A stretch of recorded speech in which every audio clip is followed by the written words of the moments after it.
Habíamos hablado nosotros de que en una civilización lo que constituye el fundamento espiritual y lo que forma la conciencia de los hombres que pertenecen a esa civilización es la religión. Todo el desarrollo posterior de la civilización está de alguna manera contenido, implícito, en las verdades reveladas por la fe, que son sustraídas de su marco sobrenatural, de su contenido auténticamente religioso e interpretadas de una manera naturalista, de una manera laica, profana. Toda la revolución que nosotros hemos padecido está constituido por ideas cristianas deformadas, echadas a perder, sacadas de su quicio, pero ideas cristianas al fin. Fíjense que sobre esto están de acuerdo tanto los revolucionarios más concluidos y acabados, más completos, que pueden ser los comunistas, más, tanto los católicos mismos, que han estudiado este problema, ven precisamente en las ideas modernas una deformación de los principios fundamentales de las ideas cristianas. Y el mismo Nietzsche, al que nosotros tomamos como testigo de una posición que no es revolucionaria ni es católica, y a la que podríamos llamar casi contrarrevolucionaria, en el sentido de que fue un crítico apasionado, violento y especialmente, diríamos, lúcido de todo lo que la revolución es. Para los revolucionarios, diríamos, la revolución significa traer a la realidad, al orden real, los principios y las promesas del cristianismo. El cristianismo ofrece un paraíso allende la historia, más allá de la muerte.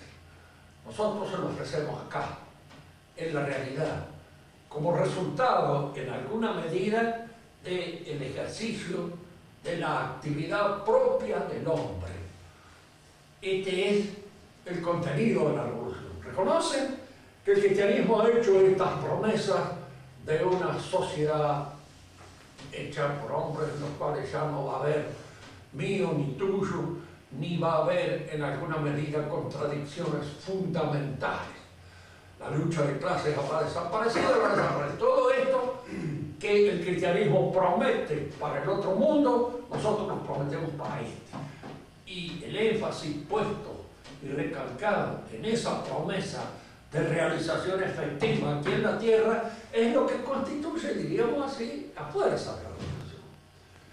Fuerza que se revela, en cuanto nosotros lo vemos desarrollarse en la historia, absolutamente utópica, absurda, porque el hombre es una naturaleza caída.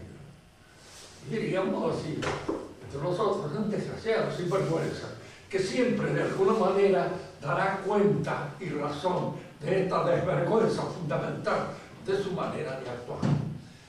Nietzsche también lo vio así, tanto que le echó culpa al cristianismo de ser el cristianismo el abuelo abusivo de todas las ideas revolucionarias, democráticas y socialistas.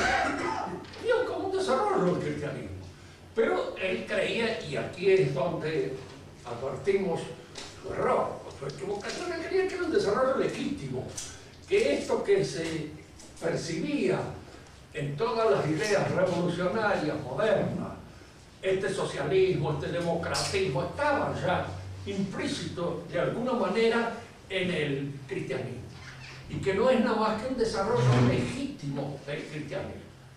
Fíjense, estas son las tres posiciones que hay.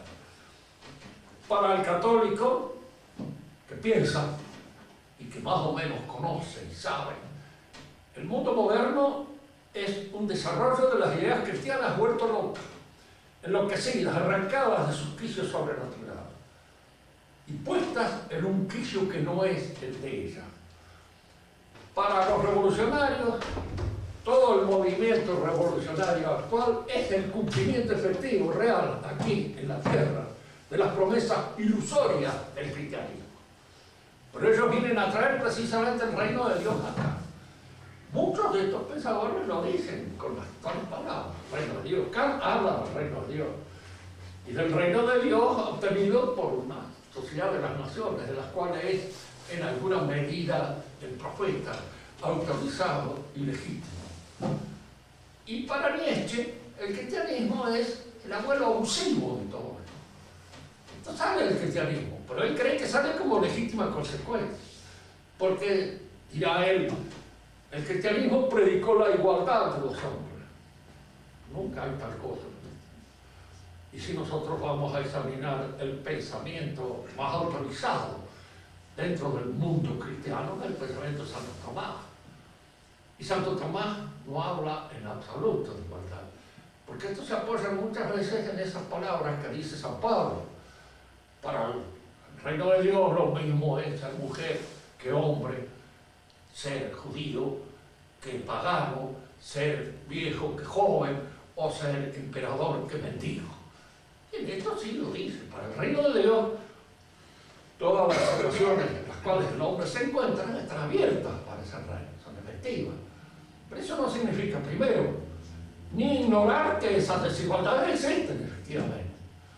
Cuando se habla, o habla San Pablo, de que el hombre y la mujer están abiertos a un destino ulterior y superior, abiertos a la posibilidad del reino, no quiere decir que el hombre y la mujer son iguales. El hombre y la mujer son distintos. Y esta distinción está claramente señalada en toda la, diríamos, la enseñanza de San Pablo. Y Santo Tomás añade todavía esto: ni en el reino de Dios somos iguales. Y entonces señala el por qué. Porque el bien espiritual, que es Dios, es participado por cada uno de nosotros en el reino de Dios, pero esta participación la hace cada uno de nosotros con la ecuación propia que es de cada uno de nosotros. Tomemos un ejemplo que nos permita entender mejor esta noción, enseñada por Santo Tomás en la Suma. Podemos asistir a un concierto todos nosotros. El concierto es el mismo para todos nosotros, único. Pero nuestra participación en el concierto depende de nuestras condiciones personales, de nuestro conocimiento de la música, de nuestra sensibilidad, de todo aquello que cada uno de nosotros es. Cada uno de nosotros sale contento de su participación del concierto, porque es un bien espiritual que todos recibimos. Yo no sé los conocimientos que puede tener este señor de la música, y si participa o goza más que yo, pues yo no, eso es mi parte. Yo satisfago mi ecuación, que es la mía, que puede ser muy pobre, y evidentemente, además de sordo, no soy precisamente un buen músico, de manera tal de que mi participación en un concierto debe ser bastante pobre en este sentido. Dios en este sentido es un bien espiritual, y un bien espiritual tiene esa participación por cada uno de los que participa. El bien que se ofrece es el mismo para todos, pero mi manera de participar de ese bien es distinta, de manera que el cristianismo nunca enseñó la igualdad, ni acá ni en el otro mundo. Si la participación que puede tener Santo Tomás en el cielo, no creo que yo la logre tener de una manera, no puede ser la misma de él que la mía. Y no hablo de la Virgen Santísima, porque allí nosotros nos encontramos frente a una figura que rompe el cuadro de las posibilidades puramente naturales que nosotros tenemos. De manera que esto de la igualdad no lo enseñó jamás el cristianismo. ¿Por qué? Porque es una estupidez, simplemente. Es el traslado de una noción matemática al orden óptico. No hay dos cosas iguales. La igualdad se da en los números, se da en las figuras geométricas, pero no se da en la realidad concreta, igual, determinante, al contrario. Si uno le preguntara a Santo Tomás qué es un orden, diría, mire, es una disposición de partes distintas y desiguales que concurren en la captación de un principio que los une. Es decir, las partes distintas y desiguales tienen que darse para que haya un orden social. Porque si todos fueran iguales, es que no sería un orden, no sería nada. Si un hombre fuera igual que una mujer, no habría ninguna posibilidad de un matrimonio que valga la pena. Ya dicen los criollos de nosotros, esto es un dicho que se ha aprendido, pan con pan comido sonso. De alguna manera diríamos así, esto hay que trasladarlo al orden de la relación y veremos que, claro, es una observación perfectamente válida en el terreno natural en la cual nace y de la cual surge, en este terreno de la vida común. Ahora vamos a examinar una cosa, cómo, diríamos, todo el pensamiento revolucionario, moderno, es, si se quiere, una suplantación del conocimiento teológico. La ideología es la teología trasplantada de alguna manera a un quicio puramente natural y puramente humano, muchas cosas, pero tiene las mismas pretensiones. La teología era el único saber contemplativo, teórico y al mismo tiempo práctico. Es un saber contemplativo y práctico. ¿Qué querían decir con esto los teólogos? En primer lugar, todo conocimiento es contemplativo o teórico en la medida en que capta un orden que nos es dado en la realidad, que no depende en su constitución de nosotros. Un ejemplo cualquiera puede servir aquí. Cómo se nutren los animales es un conocimiento que yo obtengo observando la realidad. No lo hago yo, lo observo en la realidad. Por eso la nutrición de los animales, como todo conocimiento fisiológico, es un conocimiento teórico. Esto es teoría.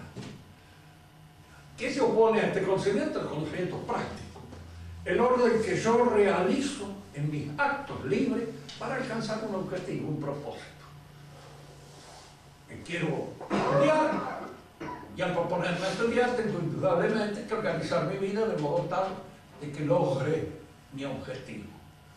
Para eso tengo que vencer todos aquellos inconvenientes que surgen de mi naturaleza caída, la pereza, temor, el deseo de hacer cualquier otra cosa, de distraerme, de seguir el impulso de la gana. Muchas veces hemos hablado acá de esta palabra tan española que no tiene casi traducción en otras lenguas, pero que en la nuestra significa eso, no tengo ganas. Y al decir no tengo ganas, quiere decir que el cuerpo no me pide tal o cual cosa, ¿no es cierto? Y a veces cuando tengo ganas es precisamente algo que me pide el cuerpo. La gana, indudablemente, no es exactamente lo mismo que la voluntad. Cuando coinciden, dichosos, en el cual la gana y la voluntad coinciden, porque entonces hace lo que debe hacer con ganas, con gusto. Y si no, la hace a desgano. Pero fíjense que esto es importante porque los españoles dicen una cosa que nos han transmitido también a nosotros. Hay años que uno no tiene ganas de hacer nada. Entero, que uno no tiene ganas de hacer nada. Y eso, a los españoles han pasado algunos siglos sin ganas de hacer nada. Después de haber una poder. Tengan que pensar que hicieron una cosa que salió peligro. Un récord que batieron como nadie lo pudo hacer. Y después se les acabó la gana. Y cuando se les acabó la gana, indudablemente son como el andaluz, se echaron la bomba y se acabó el problema. Se encerraron en su vida provincial.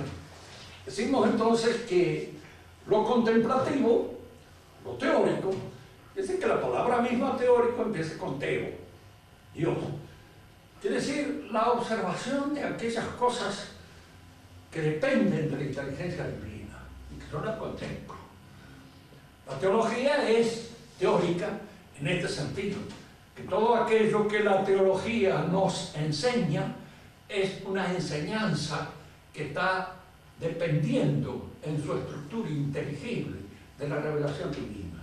Depende de Dios, y por eso es teórica, pero al mismo tiempo es práctica. ¿Por qué? ¿Por qué es práctica? Porque es un saber, es un conocimiento que nos exige el ordenamiento de nuestra vida, incluso hasta para entender. Porque no podemos entender bien ciertas verdades si no purificamos un poco el cauce de nuestra percepción de tipo sensible. Hay cosas que no se pueden ver si estamos obsesionados por las pasiones. Para decirle a usted, a un hombre que está en este momento interesado pura y exclusivamente en ganar plata, de que es necesario salvar el alma, entonces va a perder tiempo en pavadas en cuanto a esto. Le diría, como decía un muy rico de aquí de mi pueblo, el cual se decía: buenos días, don fulano, no pierda tiempo, chico. Dice: siga nomás, lo mismo es que sea bueno o malo.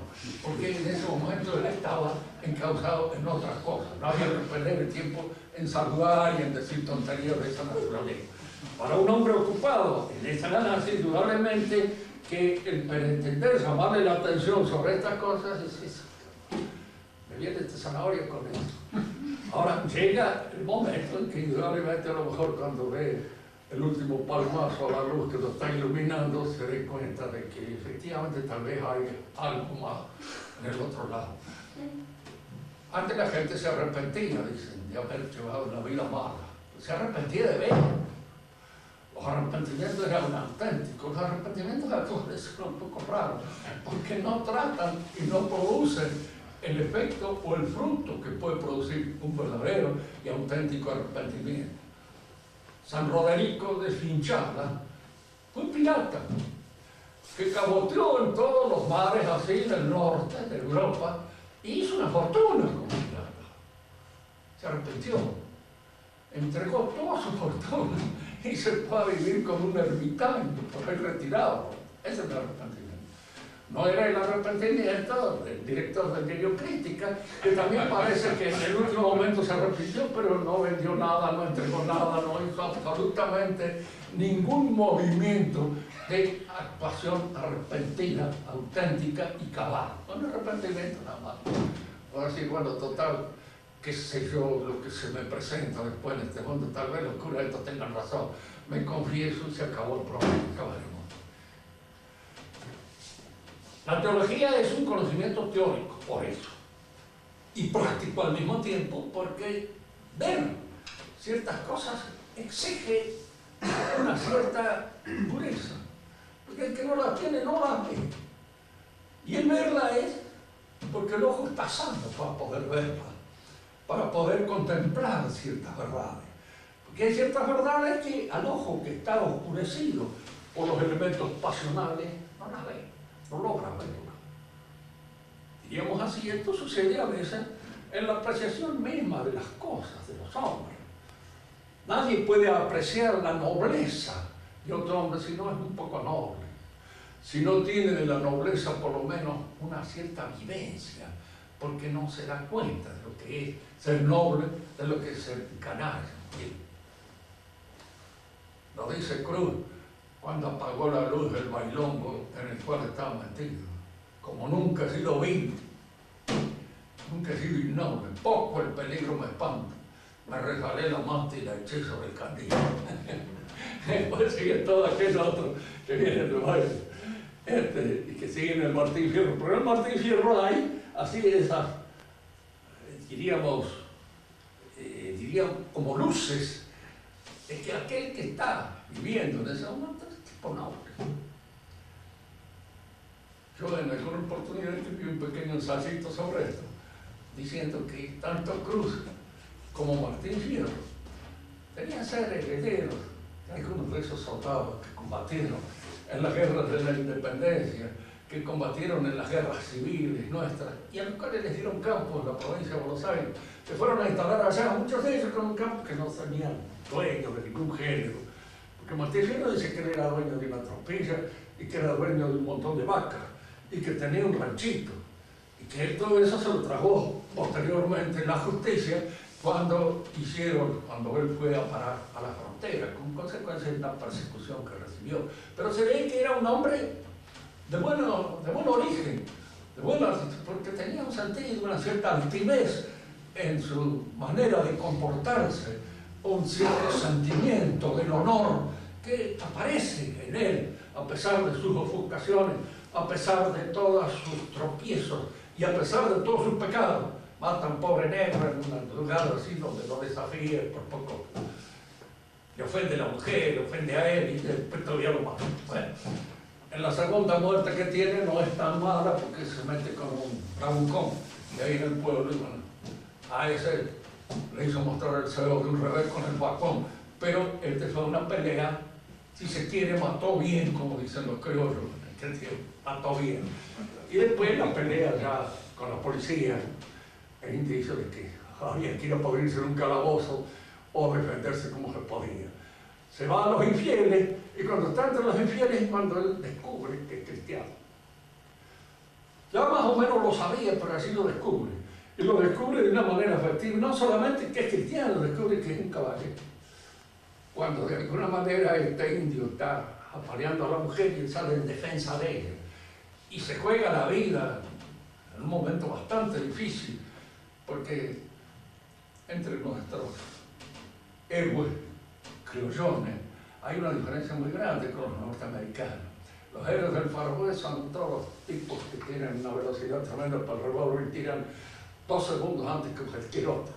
Es decir, que la mayor parte de su heroicidad está dependiendo del instrumento que manejan y que lo manejan de una manera. Por tanto, los nuestros no. Los nuestros es la pelea con el indio, en la cual él casi pierde la vida si no es por la mujer que lo salva. Pero él, por salvar a esa mujer, se defiende la vida. Y de esa manera podemos decir nosotros, se rescata como cristiano, se da cuenta de que había que actuar así y volver otra vez al mundo al cual él pertenecía, porque él no pertenecía a ese mundo de salvaje. Bueno. Ver, entonces, es una actitud que no cualquiera. No ve el que quiere, sino el que puede. Y diríamos, de alguna manera, hay cosas en la realidad que para verlas hay que tener una cierta condición anímica que hace accesible a esa visión y que otros no las pueden ver, las ve, no se da cuenta. Ustedes, las chicas, les digo, siempre piensen en aquel novio que vayan a tener, que perciban la condición de ustedes y que la observen, la vean bien y no las confundan. Porque es fundamental que no se confunda a una buena mujer, una buena muchacha, con una torrantita cualquiera. Son dos cosas en las cuales hay que tener, diríamos, percepción y sentido para darse cuenta de eso que está haciendo. En el orden de la teología, por eso el buen comportamiento, el buen, diríamos, la buena disposición del alma es la que permite ver estas cosas que escapan al que no está en esta buena disposición. Y por eso se dice que es un conocimiento teórico y al mismo tiempo práctico. Pero aquí es donde nosotros vamos a poner el dedo en la evolución que sigue nuestra civilización. Lo teórico empieza a perderse de vista en la época moderna. El orden teórico empieza a desaparecer de la consideración del hombre moderno. El hombre moderno llama ya teoría a cualquier otra cosa. ¿A qué le llama a Marx teoría? ¿Y por qué para Marx es tan fácil suponer que lo práctico está por encima de lo teórico? Para él la praxis se impone a la teoría y la teoría debe subordinarse a la praxis. ¿Qué entiende él por teoría y qué entiende por praxis? Por supuesto, entiende por teoría algo que no es lo que nosotros entendemos. Y entiende por praxis algo que tampoco es lo que nosotros clásicamente entendemos. Para él una teoría es pura y exclusivamente el proyecto que se hace con respecto a una cosa que hay que construir, que hay que hacer, que hay que realizar. Fíjense bien en esto. Esto es para él teoría. Entonces, la palabra teórico adquiere en él algo que está planificado en el entendimiento. Y lo que se planifica, pónganse que ustedes planifiquen hacer una casa, indudablemente tiene que ser posible realizarla. Si la casa pensada por el arquitecto no encuentra los elementos para poder realizarse, indudablemente es una teoría falsa. Es un mal proyecto es un proyecto que no se cumple, porque todos estos proyectos, para poder ser realizables, tienen que ser efectivamente capaces de ser constituidos, de ser realizados en la práctica. Y él llamó práctica a lo que tradicionalmente se llamaba poiesis, o elemento constructivo.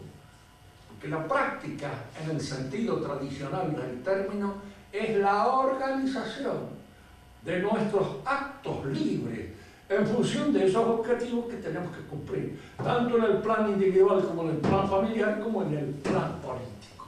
A todo eso se le llama praxis y todo eso son conocimientos prácticos. Por eso el derecho es una ciencia práctica.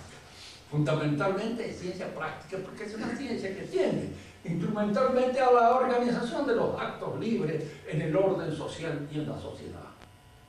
Por eso es ciencia práctica.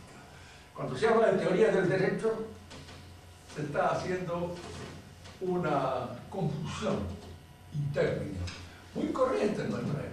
Está lleno de confusiones de esa naturaleza, como consecuencia precisamente de que no se tiene en cuenta bien qué es lo que significa teoría y qué es lo que significa práctica. Y por eso se dice cualquier cosa. Yo me acuerdo que la otra vez estaba leyendo en un epistemólogo moderno que él hablaba de paradigma. Yo me costaba entender lo que para él un paradigma es una clase ejemplar. Es aquello que de alguna manera está sirviendo de ejemplo para la realización en algo determinado. Pero él entendía por paradigma una teoría. Y después había que preocuparse, ¿qué entendía por teoría este tío? Y entendía por teoría precisamente no lo que se entiende clásicamente por teoría, sino entendía por teoría la interpretación de una serie de fenómenos que de alguna manera se ajustaban a una interpretación que yo creaba. Y entonces yo inventaba la teoría. Y si yo invento una teoría, no es teoría, es una invención mía. Hipótesis es la fabricación de un ente. Hablaba, por ejemplo, la ciencia que ha servido, diríamos así, de matriz a todo el pensamiento moderno en la física matemática. A Platón lo puede acusar de ser matematicista. Era un matemático fundamentalmente. Y su mundo respondía a una visión matemática de la realidad. Hegel es un lógico. Y su mundo responde a una visión puramente dialéctica y lógica de la realidad. Pero una cosa es la lógica, la dialéctica, y otra es lo real.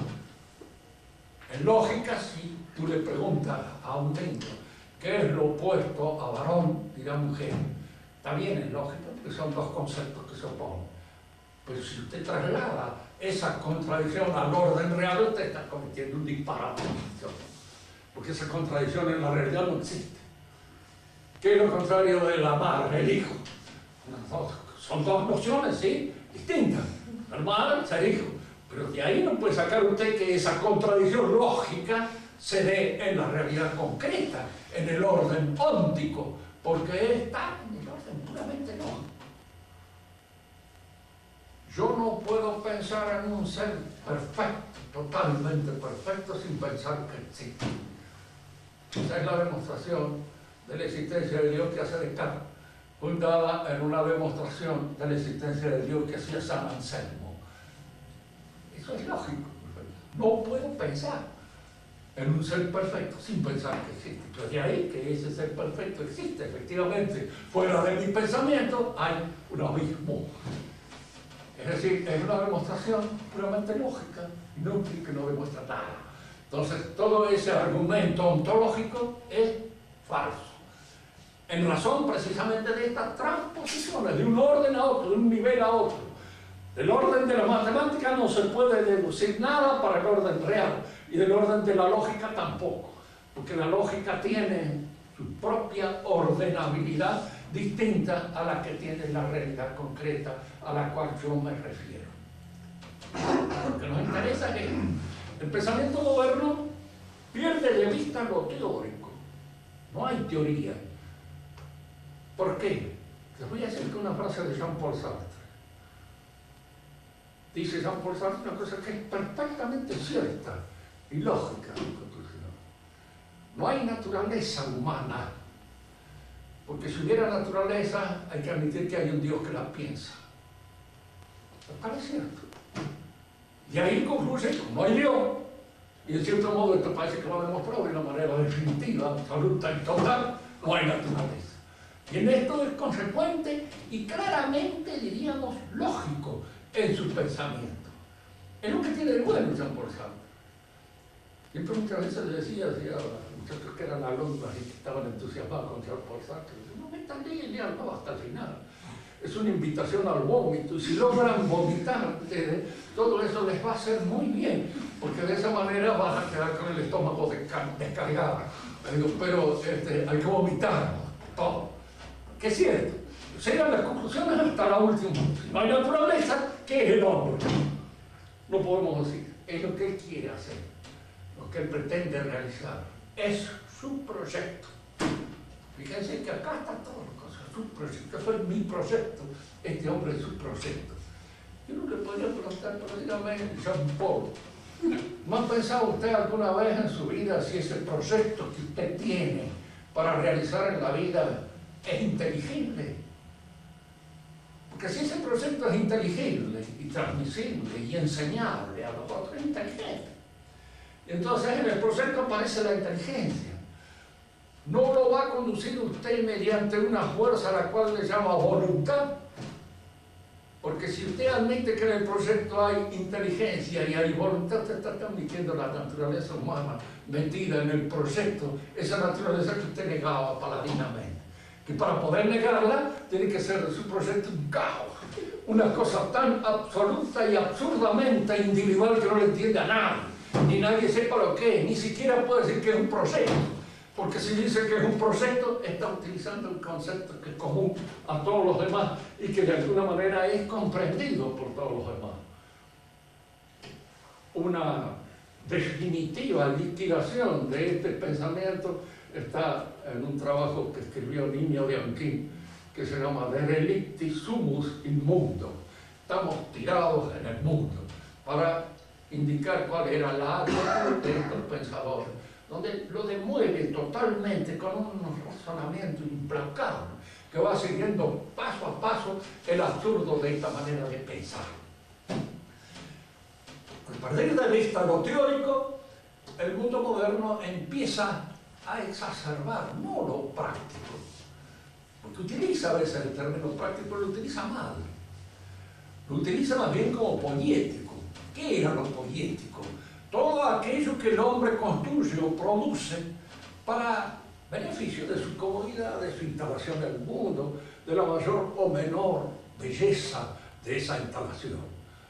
Todo lo que en nosotros es atuendo, arreglo, casa, comodidades, etc., todo eso pertenece a la poiesis. Y es la poiesis la actividad que produce efectivamente todos esos artefactos, todos esos elementos técnicos que ayudan a la instalación del hombre en la tierra.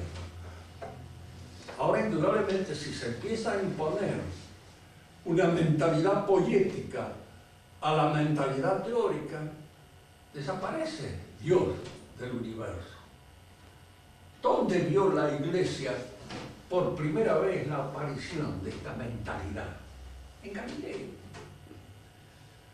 Fíjense que en la actualidad la mayor parte de los capitales de la Iglesia le dan la razón a Galileo. ¿Por qué? Porque son unos imbéciles.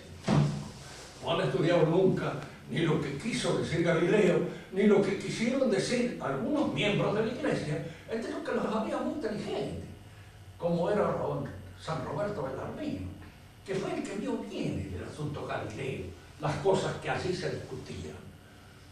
No las tonterías así, si se mueve, si no se mueve, si para el pensamiento tradicional católico eso no tenía ninguna importancia. Es lo que le dicen Bellarmino en una carta. Y le dice con toda justeza todo eso. ¿Cómo veía el universo Galileo? Como un mecanismo. Era un mecanismo que obedecía a leyes mecánicas. La pregunta que nosotros le podemos hacer es la pregunta que le pudo haber hecho Kant en su época. Las leyes mecánicas son leyes que el hombre descubre e inventa y que tiene en alguna medida realidad en su mente. Si el universo es un mecanismo y está regido por leyes de carácter matemático que puedan ser matemáticamente conocidas, el universo es algo que está realizado por la mente del hombre. De esto va a sacar la conclusión perfecta Kant, apoyado precisamente en la idea del universo que presentó en ese momento Newton. Para Kant, Newton es el descubridor del verdadero sentido del universo. El universo de Newton es un mecanismo perfecto. Y piensen ustedes que en un mecanismo perfecto, la intervención providencial de Dios no tiene nada que hacer. ¿Por qué? ¿Y por qué es destruir el mecanismo? Es echarle a perder el mecanismo. Póngase que, muchas veces por cierto ejemplo, que un reloj haga milagro, o que un auto haga milagro, y que por ejemplo que lo va conduciendo, por ahí se encuentra que el auto ha determinado hacer otra cosa y se dirige a otra parte, por su cuenta. Entonces, indudablemente, el mecanismo es un desastre, como consecuencia de esa intervención en las leyes mecánicas de una voluntad ajena a la mecánica. El milagro es un desastre. Y todo aquello que en alguna medida supone la intervención de Dios en la realidad de este mecanismo es desastrosa y es contraria a la actividad del mecanismo. Galileo llegaba a esta conclusión que es típicamente de la gnosis moderna. Conocer el mecanismo, conocerlo en toda su extensión, es tener la ciencia perfecta, acabada y completa, que hace innecesaria la revelación. Él esto no lo dijo, porque primero un italiano vivo que de ninguna manera se hubiera jugado la vida así en la Inquisición, a pesar de lo que dice el diario Los Andes que lo quemaron. Nunca lo quemaron ni lo condenaron a él de ninguna manera. Murió de viejo en su casa. Y le condenaron algunas tesis de él. Y las tesis sobre todo aquellas en las que se percibía una noción del universo que hacía un poco obvia la idea de que el universo está sostenido por la voluntad de inteligencia divina. Si el universo es como un poema sostenido por la inteligencia y la voluntad de Dios, es lógico que el que escribe un poema o el que lo está recitando puede introducir una aclaración dentro de él, a los efectos de que sea mejor entendido el poema que está diciendo. Por eso el milagro de ninguna manera contradice la posibilidad, diríamos, de la argumentación poemática, pero sí contradice un mecanismo. Y eso era lo que en ese momento se producía. El darwinismo es una cosa que está más de acuerdo con el pensamiento moderno, ultramoderno. Dice, el plan, el modelo que usted se hace del universo es un modelo matemático. Hay otros pensadores en nuestra época que han hecho otros modelos distintos. Muy bien, usted propóngalo, pero no crea que esa es la única forma en cómo Dios se expresa. Es decir, Dios puede o no estar de acuerdo con su modelo y pueden suscitarse otros modelos físicos distintos al suyo. Dé lugar a esta posibilidad y no trate de imponerlo como si fuera definitivo. Dice, porque no es definitivo. Entonces el conocimiento de ese modelo de ninguna manera hace innecesario el conocimiento de la revelación divina. Y efectivamente en la actualidad se entiende, en cosmología hay muchos modelos posibles y matemáticamente sostenibles, todo, aun cuando ellos sean muchas veces contrarios. Tanto que lo he leído en una cosmología de Holzhauer, creo, que dice en la actualidad que la Tierra gira alrededor de su eje, gira en un movimiento de traslación alrededor del Sol, como en el sistema de Copérnico, es un modelo posible y matemáticamente dice, mira, pero también podemos demostrar matemáticamente que la Tierra está fija y que todos los demás giran alrededor de ella.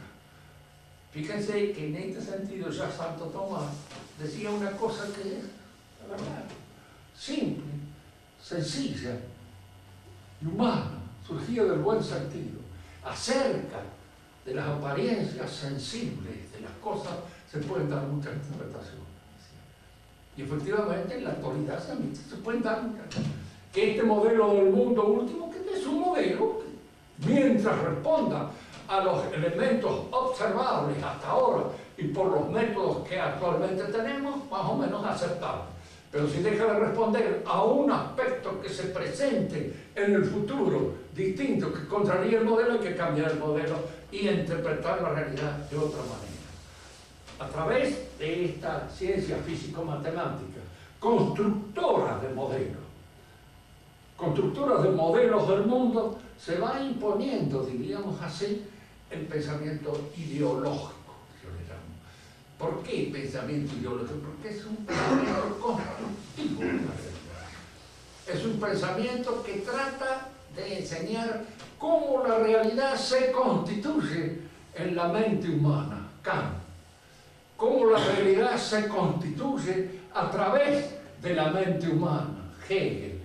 Pero es siempre un mundo que está construido de conformidad con las instancias poéticas, constructivas, artísticas, demiúrgicas del hombre.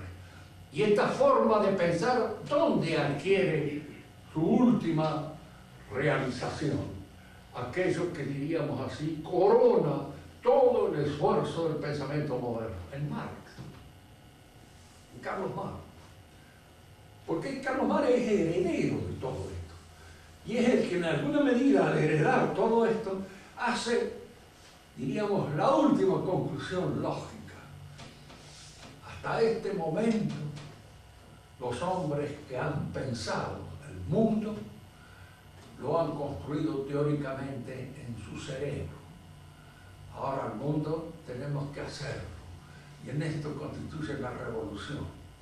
Entonces, la filosofía no solamente ya deja de ser teórica, sino que se convierte de hecho en praxis política. Es decir, en actividad política. Esto explica una serie de cosas que han sucedido. ¿Por qué para los comunistas el verdadero pensador es el que dirige la actividad política? El verdadero pensador es Trotsky, es Stalin, es Lenin, o es en alguna medida Mao Zedong, o es Castro, o es Gramsci, en la medida en que podía pensar cómo había que realizar la revolución. Porque el verdadero pensador no es aquel que construye en mente, es el que conoce la realidad. Y en la realidad, ¿qué es lo que hay que construir? Todo el universo y el hombre con él. Vamos a aclarar mejor estos puntos, tomando siempre como punto de partida esta visión propia del físico matemático. En la física matemática el modelo se impone, es propio de esa ciencia. Si yo quiero indicar o enseñar qué es lo que sucede en el interior de la materia a través de los aparatos que me permiten observarlo, yo entonces puedo inventar un modelo que es el átomo. Este modelo es algo real, efectivo, este es un modelo de tipo matemático para explicar lo que yo no veo, porque lo que estoy observando es a través de un aparato y lo que yo observo son los choques de esta realidad sobre el aparato. De manera que mi interpretación de lo que así sucede está hecho a través de mi interpretación de lo que el aparato recibe, de lo que el aparato, diríamos, me impone, me presenta.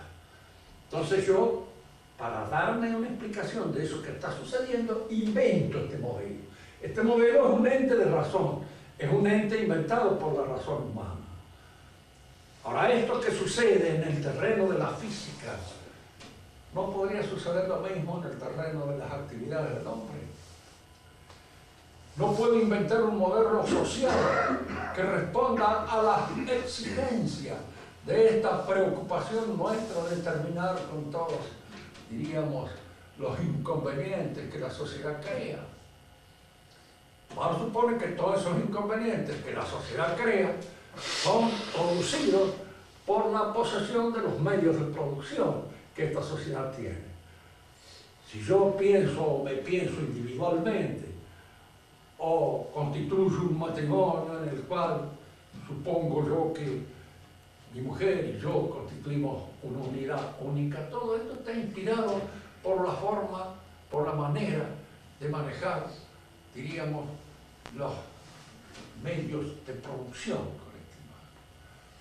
El día en que se pase de manejar los medios de producción de lo puramente privado o individual a lo colectivo, el hombre se convertirá en un ser colectivo. Dejará de ser individual. Será un socialista o un comunista perfecto, acabado, completo.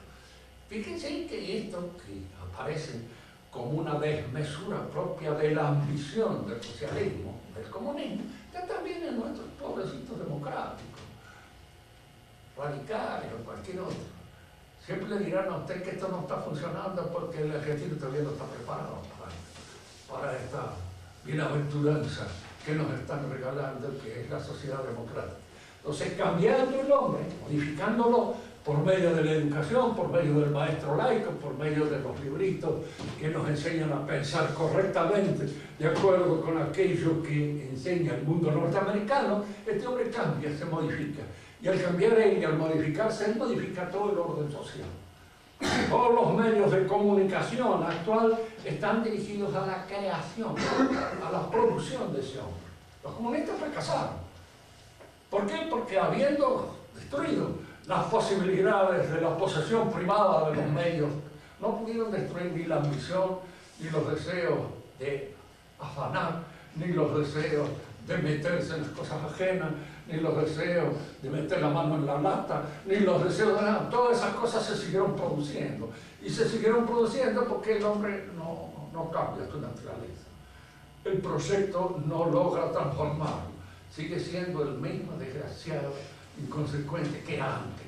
Lo sigue siendo ahora, con otro sistema. Lo único que es un poco más triste, porque tiene menos posibilidades, digamos, de realizarse, y entonces resulta esa tristeza, que es lo que lleva al hombre a tener que tomar un traguito o a drogarse para poder aguantar todos los chirlos y los inconvenientes de la realidad.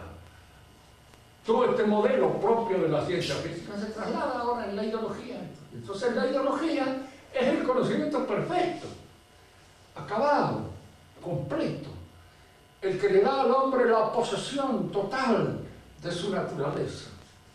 La ideología culmina en mar.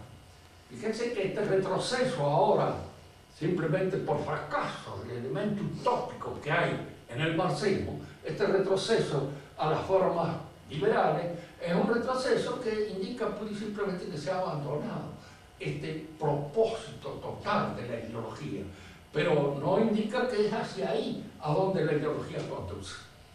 Tanto que yo creo que el comunismo no está liquidado todavía, ni mucho menos, y que va a brotar otra vez la utopía, porque el hombre cuando no cree en el otro mundo, cuando no tiene su esperanza puesta en esta transfiguración que la Iglesia nos enseña, cree en cualquier otra pava, cree en los mañanas que cantan, y que si hoy no se consigue, mañana sí, con toda seguridad, como dicen los almazaneros, el barrio, hoy no se fía, mañana sí. Y entonces, hoy la revolución no ha cumplido con todo aquello, pero la que viene, esa sí que la va a cumplir. Y de alguna manera en esa vamos a poder realizar y encontrarnos con ese mundo mejor al que aspiramos. La ideología entonces es un saber productivo de la realidad. Es decir, es un saber que nace de Dios, parece hecho por Dios. Y al mismo tiempo es un saber práctico, porque me transforma, me convierte en otro hombre, me convierte en el verdadero democrático, me convierte en el verdadero socialista, me convierte en el verdadero comunista, me convierte en el verdadero liberal, o me convierte, porque hay esa pretensión de convertirlo a lo que existe.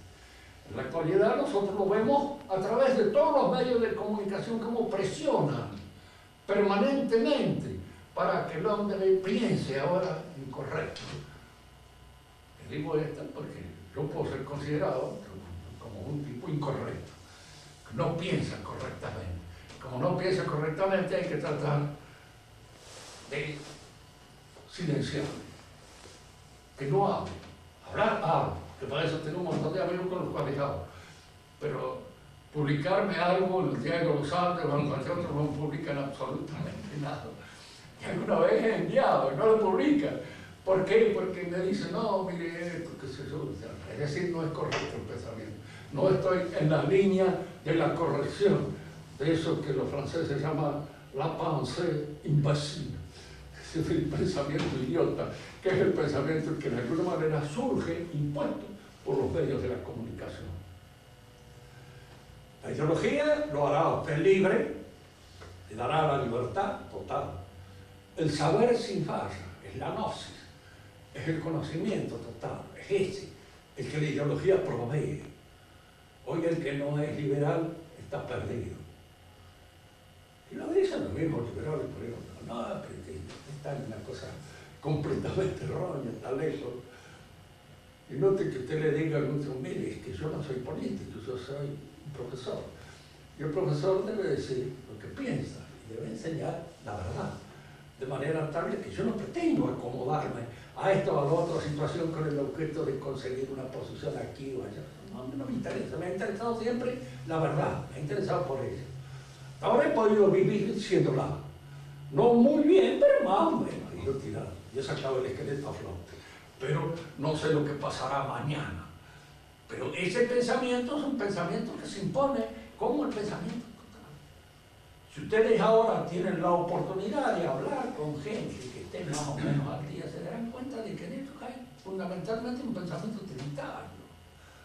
Eso ya no se puede decir más. De esto ya ni se habla más.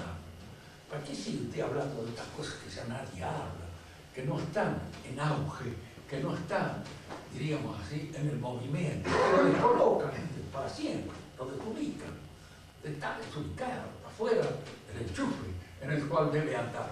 Entonces se impone. Al mismo tiempo, la ideología termina con el pecado y termina con el error. Con el error termina imponiendo la ideología. Y con el pecado diciendo que no hay más pecado. Tiren la chancleta por todos lados, hagan lo que se les dé la gana, no son pecados. Son cosas que de alguna manera, diríamos así, están inscritas en nuestros movimientos naturales y hay que seguir ese movimiento que es la cosa. Además, el pecado tiene una gran virtud. Paga, compra. Todo lo que es pecado tiene una gran industria a su servicio. Y toda esta industria vive el mundo de la sociedad de consumo. De manera que hay que fomentar el pecado todo lo que se pueda. Nosotros ya casi no leemos el Diario de los Andes, pero en la medida en que se lee, a veces ustedes lo van a ver, el fomento del pecado, de todo. Poco le van a decir a las chicas, hombre, también son unas atrasadas que están viviendo en un mundo en el cual ya no tiene absolutamente vigencia. Más, los pecados contra la natura también son animados, son casi, digamos así, ostentados, porque en el pensamiento de la gnosis, el andrógino es el hombre primordial. Uno dirá, ¿qué es lo que quiero decir con eso? Que el hombre primero no era mujer ni hombre, eran las dos cosas al mismo tiempo. Sí, es el andrógino. Entonces, mujer y hombre surgieron de este hombre como consecuencia de ciertas influencias culturales que hicieron que se distinguieran los sexos. Pero el volver a la plenitud primera es hacerse precisamente un homosexual. ¿Por qué? Porque ese es el retorno. Y son pensamientos que van surgiendo de las cabezas precisamente invertidas. De todos esos seres que piensan contra la naturaleza, que piensan contra lo real, que piensan de una manera atravesada, enredada. Y los que sobresalen en esa forma de pensar son precisamente los maricas. Tienen una especial predisposición para realizar ese tipo de pensamiento. Desaparecido, ya no hay más pecado, ustedes pueden hacer lo que quieran. Y ese mundo de hacer cada uno lo que quiera y de darle a cada uno las posibilidades de su libertad, de una libertad casi omnímoda, que no choque con la policía, aunque el mundo moderno ya no sabe qué hacer con la policía. Pues no sabe para qué sirve. En algún momento suponen de que es para mantener el orden, pero como eso es incorrecto. La idea de orden es una idea que ha desaparecido de la mente de la gente. ¿No? La policía siempre es un grano en el trasero que les ha salido a la mayor parte de la gente que actualmente piensa. No saben qué hacer con eso. Lo tienen que aguantar porque hay que cuidar la cartera, pero al mismo tiempo no saben por qué los tienen que aguantar. Los arman, pero no pueden usar las armas. Los tienen aquí, pero entonces ¿para qué diablos las armas? Uno le da una pistola porque la usa en un momento determinado. Es cierto que hay que tener una preparación para poder usarla bien, pero eso es lo que decía Donoso Cortés, el termómetro religioso. Es decir, si usted a esta gente ya no es más religiosa, ya no tiene idea de lo que es cometer una arbitrariedad, indudablemente la va a cometer en un momento determinado. Y este es a lo que hemos llegado en el conflicto de nuestra civilización. Un cristianismo corrompido, un teologismo echado a perder, el Estado que sustituye a la Iglesia, porque es el que dona las beatificaciones, el que lo hace feliz a este, al otro, a los demás allá, el que da todo eso y que reemplaza absolutamente todas las sociedades orgánicas y naturales, las reemplaza el Estado, y queda el hombre disuelto, atomizado, individualizado y absolutamente libre para hacer lo que se le dé la gana siempre y cuando sea correcto. Es decir, que no choque con las disposiciones establecidas por la ideología. Y ese es a la revolución a la cual vamos. Fíjense que es un proceso de disociación en cadena. Empieza por romper ciertas cosas y acaba destruyendo toda la vida social y toda la vida humana. En la actualidad estamos nosotros frente a este conflicto. Casi la familia está desapareciendo. Si no hay los aventureros que todavía tienen algunas familias, como lo dice Peguil, los aventureros, son los individuos que de alguna manera luchan contra todos los inconvenientes que el Estado crea para que la familia pueda mantenerse, pueda prosperar. Y los inconvenientes que va creando en toda esta sociedad. Si el hombre y la mujer son iguales, ¿por qué, pobrecita, tiene que cargar con ese chico 9 meses en el vientre? Es indudable que esto es una desventaja tremenda. Y la mujer empieza a hacérselo sentir como si fuera efectivamente una servidumbre indigna de una persona libre, que no sea esclava. No le digo si esa mujer es vigilante, porque con un chico de 7 meses en el vientre para correr a un bandido va a tener algunas dificultades y algunos inconvenientes. Pero todo eso se va creando con el objeto. Se destruye la feminidad, se destruye la masculinidad y se destruye el matrimonio, que es la unión del hombre y la mujer, de lo femenino y lo masculino, que parecen así. Todo esto se va deshaciendo, y lo van deshaciendo a ojos vistas, porque aparece claramente, incluso a veces hasta en lo que podríamos llamar los currículos de enseñanza que se hacen en las escuelas secundarias. Entonces, ahí aparece todo esto. Indudablemente podemos contentarnos escuchando a Charly García o algún otro payaso de la colección de los que había sido. Nada más. Y con esto yo les decía que terminamos por ahora. Pero en todo caso podríamos empezar con los mejores tiempos, con alguna otra cosa.